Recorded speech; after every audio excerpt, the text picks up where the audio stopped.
This is a guide on where you are able to fit wood burning stoves. Please like and subscribe.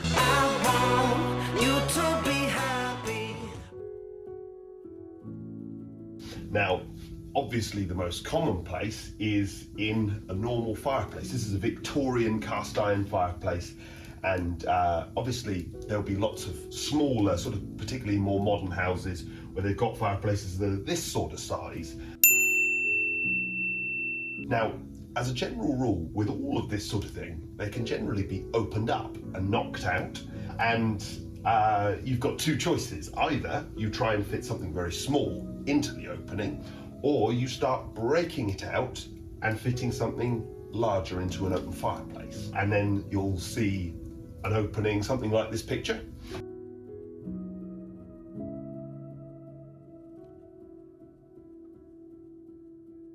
The alternative idea is something called an inset appliance. And there are some that will enable you to fit straight into a British standard 16-inch fireplace. Or if you've got something more like this, you clear it out, so you still do that knockout, but then you build it to the exact dimensions of that stove, and it's a sort of cassette that slots in, a bit like. As long as you've got a chimney, this is very, very doable, and in some cases you can do it without a chimney, but I'll cover that a little bit later in the video.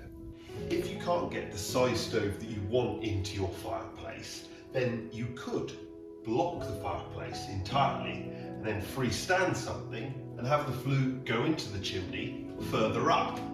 And of course, if you're lucky enough to have a big fireplace that's already there, or a big old inglenook or something like that, then the stove can go straight in.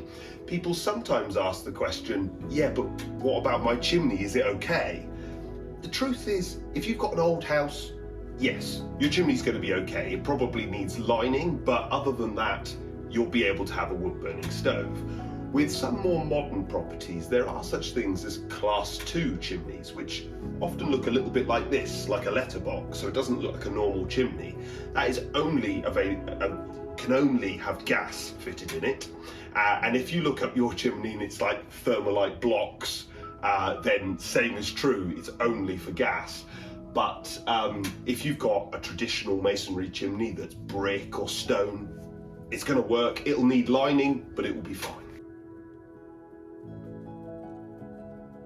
Twin wall installations, this is a huge subject. Now I'm going to focus mainly on residential buildings. I have got another video just here that focuses on little outbuildings and shepherd's huts.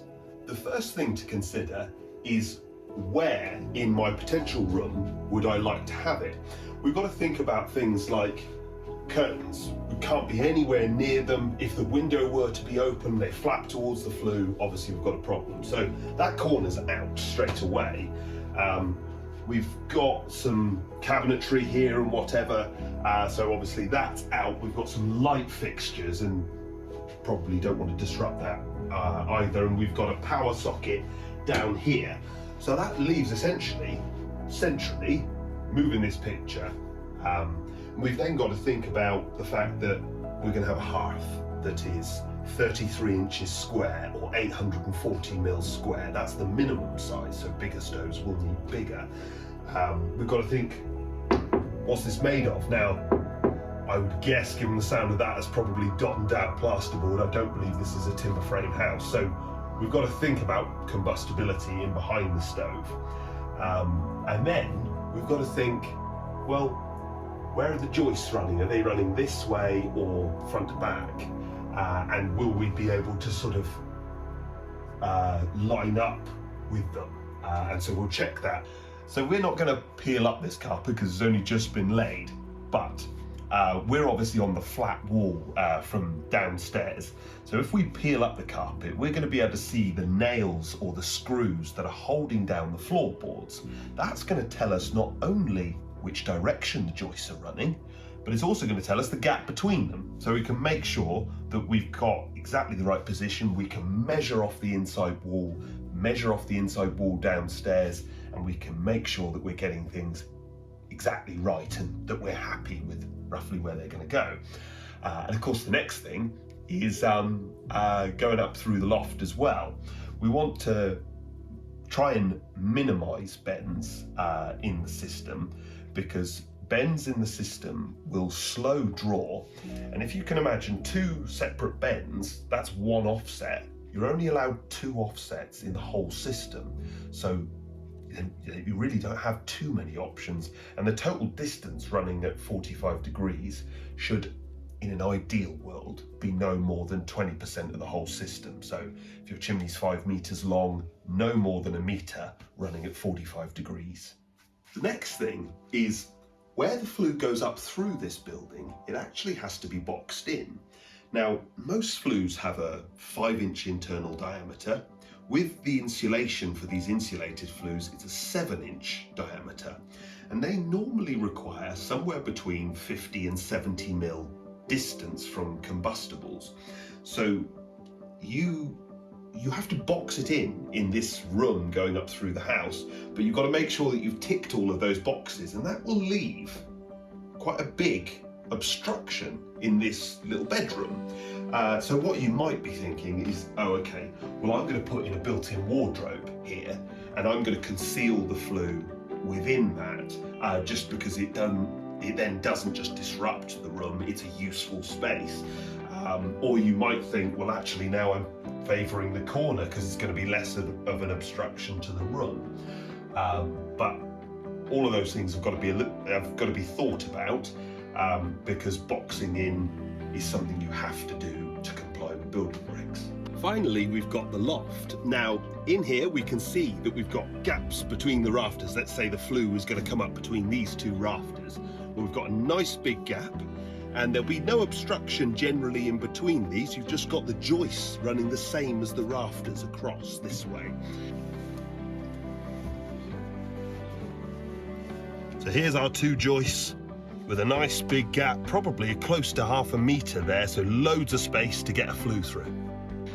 So we've got a nice big gap for the flue to come through, and normally the ceiling below will run parallel to this. Not always, which is why we check, but normally it's the same, so we'd hope that the flue can run completely straight all the way up. And then, of course, we've got a little bit of timber going in this particular example, so potentially we need to bend around a little bit of flue, but we've got two offsets that we can use in the system, so that's going to work as well. There's no problem. The final thought in the loft is, like boxing in the bedroom, we do have to cage it off or box it in the loft as well, because otherwise Granny Matron's heirloom painting gets thrown up here and is leaning against the flue, and of course that flue melts it and destroys it or sets it on fire and causes a right royal mess. So this is something I would do myself generally.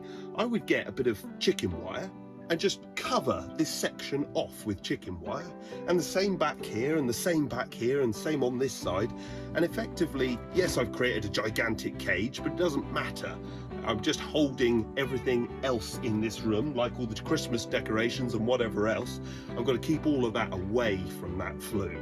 Other than that, this particular loft is quite a nice, easy one to deal with. Tunnel systems we always favour running up through the building, but sometimes that's not possible, and in those cases you normally freestand something, come off the top, go through at 45 degrees to the outside, and then you run up the side of the property. You tend to want to do that on a flat wall where you don't have to bend out and then bend around a guttering as well. You can do that, it's just not what you choose to do if you could avoid it. Because as I say, you're only allowed to do two offsets. So you tend to favour gable end walls where you can run straight up. Finally, once you go through the roof, or above the roof if you're going up the outside, you need to make sure that you achieve a distance horizontally from the flue in all directions of 2.3 metres.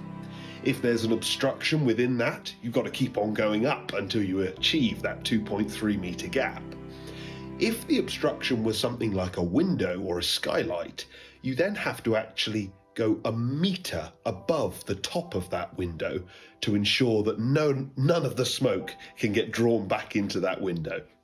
Well, I hope that was helpful. Obviously, this isn't a how to install video. This is just how to check where you can have a stove. Obviously, the industry is completely overrun at the moment. So getting people out to visit and check whether you've got a stupid idea or a good idea that's going to work is a little bit tricky at the moment. So this will give you the ability to just go over your property, make sure where you want a stove will work, and then you can obviously get booked in because clearly right now timescales are a little bit longer than we're used to. Be warm.